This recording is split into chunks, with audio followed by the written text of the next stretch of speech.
Da, da, da, da, da, da, You wouldn't expect that within this rhythm, you wouldn't expect that in urban music. Hello everyone and welcome to another video here at Bliss. Today I'm going to be reacting to Karol G Tiny Desk concert, and I'm very excited because it's urban music and an acoustic version. That's already interesting, but for what I could hear a little bit is even more interesting than I thought.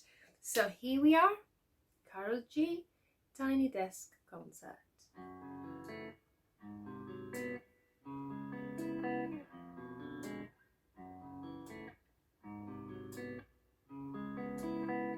I already like this. So you have a G. Oh, there you go. So, that's so nice.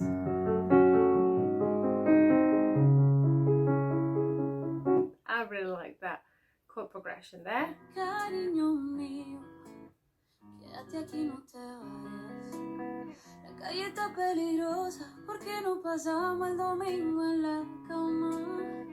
So the first thing I can hear is that she is using a lot of vocal fry, and that works very well because she's just alone with the guitar. So in order to make urban music, which is a little bit more powerful in terms of sound, a little bit more cozy and acoustic, you need to bring up vocals that are a little bit more cozy, and the vocal fry always give you that feeling of something being like secretive and, you know, private and close. Another thing that I like is that she hasn't changed the natural tone. Normally when we change drastically from one format, say we're used to playing with the band and then all of a sudden we play with the guitar or a piano, it kind of like brings out into question how much of the natural sound that we deliver we're going to keep or not. So far I can hear that with her it sounds pretty much the same, which I really like.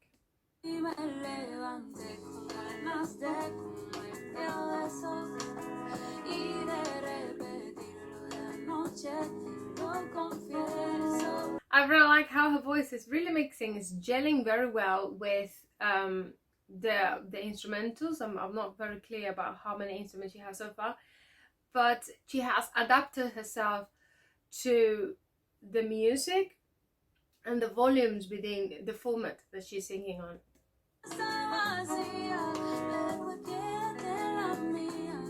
Okay, so we have saxophone and trumpet, and then we have got an accordion and guitar, electric guitar, and then we saw the drums.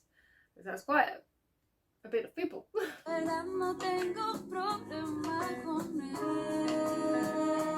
She's singing unison with the winds, both the trumpet and the saxophone. That's very interesting, not only on her side, just to match. It's easier because you are just listening, so you kind of like tune in, but also from the other girls, the instrumentalists, just to make sure that they're not making too much sound on the digit, they are not changing the tone of the instrument, being so different in tone independently with her voice. I love the breaks.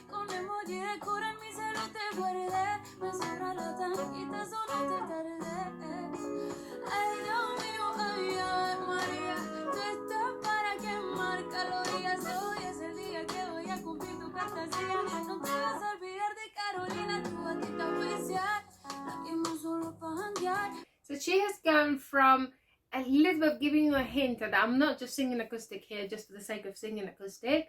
I'm still giving you the vibe of the urban music, and then all of a sudden she's just changed, going back to the first vibe that she gave you at the beginning.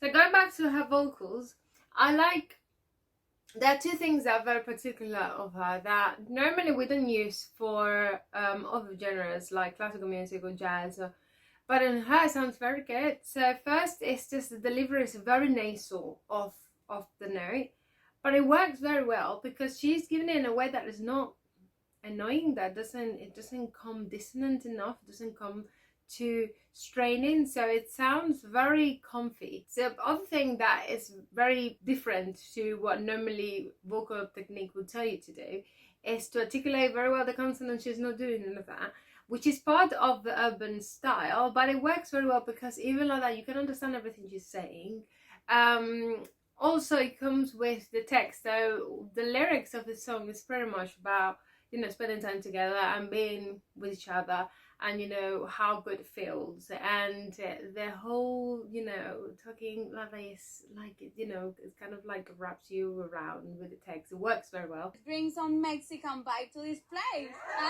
Yeah. That's 1, 2, 3, 4, 5, 6, 7, 8, 9 musicians and Karol in such a small space. Wow, this is really a challenge.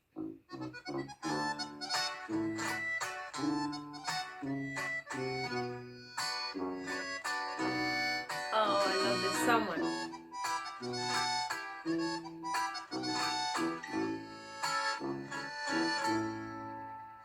Decidí empezar de cero y ahogar por fin las penas que tú me tenías cargando. Me tomé 200 copas y la lágrima bajando. Ya comprendí que el amor se da y no se anda rogando. You see how she has already changed. It had nothing to do with the tone and delivery she was doing before. She completely adapted to this new sound, so it's a little bit more powerful. She has a lot more instruments, and the delivery of it is completely different. It requires a little bit more legato, more powerful, very clear lines, and she's done that very well.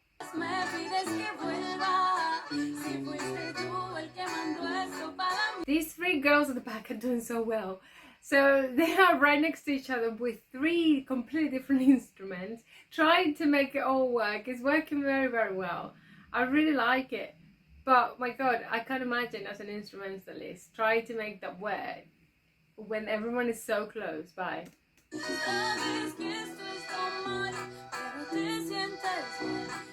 So now her tone has changed. It's not that nasal anymore, it just has a lot more space because it requires a little bit more bass there to deliver a little bit more of a style of the Mexican regional music.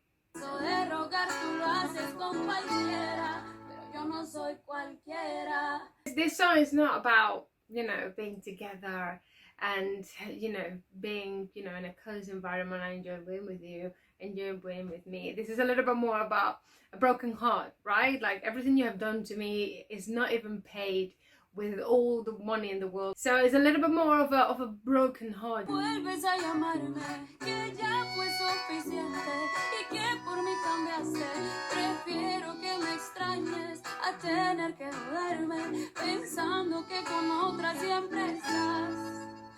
I like about Karol J is that you can see this in the original version of her songs as well, that she could sing anything. She has a very, very good voice, and she has very good controlled vocals. She's an amazing musician in my opinion, that just decided to do a little bit more of urban music because it's what she likes. But in the case that she wouldn't like to do that anymore, she could sing anything because she has very powerful vocals and she is very musical within the delivery of those vocals. She delivers the melody with details that are very nice to listen to. Like she has a lot of dynamic changes within the phrase, and that's not something that you see often into urban singers and performers. And also she has this crazy high note, and then she does it effortlessly, which is very good. Pero yo no soy cualquiera.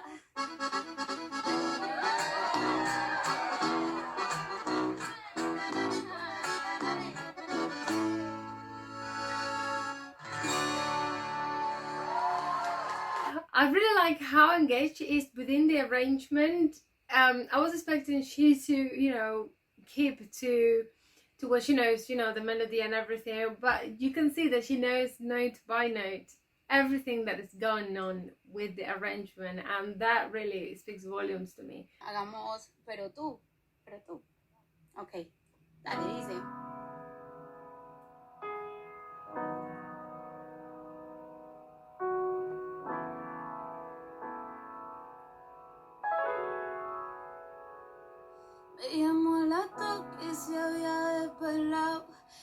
intentar olvidarme se había olvidado. Terminamos en el carro haciéndolo y al terminar dibujamos un corazón en el baúl. Pero tú, con esa actitud, me tienes envuelto con el booty y ese tatu. She's gone back to the previous delivery of tone, and then she's singing this high note.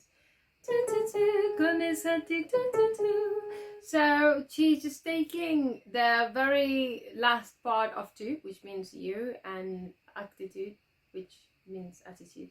And on this right? That's not easy. That's quite a crazy vocal to deliver there. I don't know how much of ABBA music do you listen to. I don't listen to much of it, I have to confess. But what I have listened to, it never has its notes. And if it does, it has a lot of effects on it. And she's just gone there. It sounds good. It sounds so good and powerful and, you know, natural, and, you know, I really like it.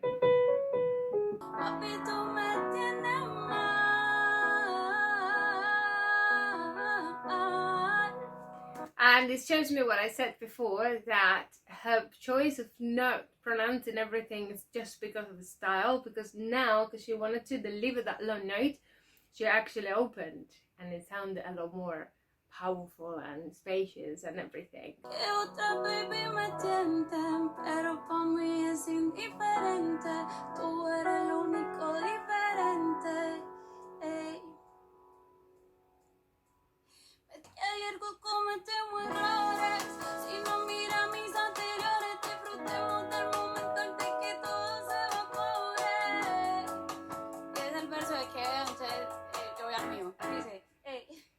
Every single urban artist who can sing like this, or who can deliver this, should have an acoustic version of the albums. I mean, it will bring up a lot of, you know, things that we normally don't hear. But at least Karol, she should have an acoustic version, because it makes it so much, it makes me focus so much on what she's saying and the vocals and the delivery and the musical side of everything, and not only, you know, the vibe that it gives us that we like so much from ABBA music. I really like this, you know. It doesn't feel like she's a reggaeton singer or, like, I don't know, a Latin pop singer. It sounds a little bit more jazzy, and I really like that.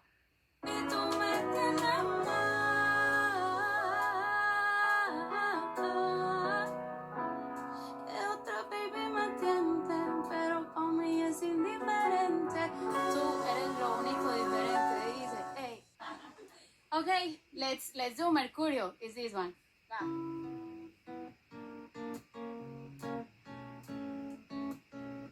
Ah, this is a bossa. Oh, I love it. Quiero decirte algo desde mi cora. Si dos personas se aman y pelean, ellos no se ignoran. So I think the original version, this is like this very slow reggaeton beat, right? And then she just changed this into bossa, which I love it. It sounds so nice and cool.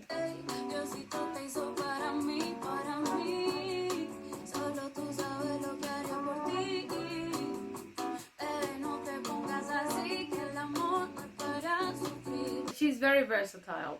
When she just changes, doing all now these little riffs there, it really sounds amazing. And que el amor es para sufrir. That's a little bit of a nice rhythm. You wouldn't expect that within this rhythm. You wouldn't expect that in urban music. You wouldn't expect, it's completely different, and it works very, very good.